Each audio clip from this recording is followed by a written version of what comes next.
The number 8 gravels in the foreground. That's what we use to set the pool on and also to backfill the pool.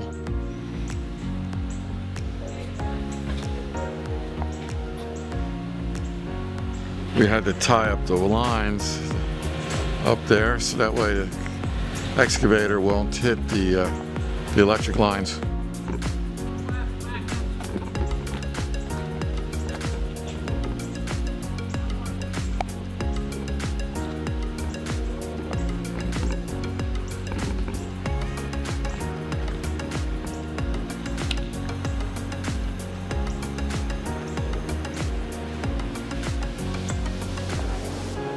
So we're going to reposition this and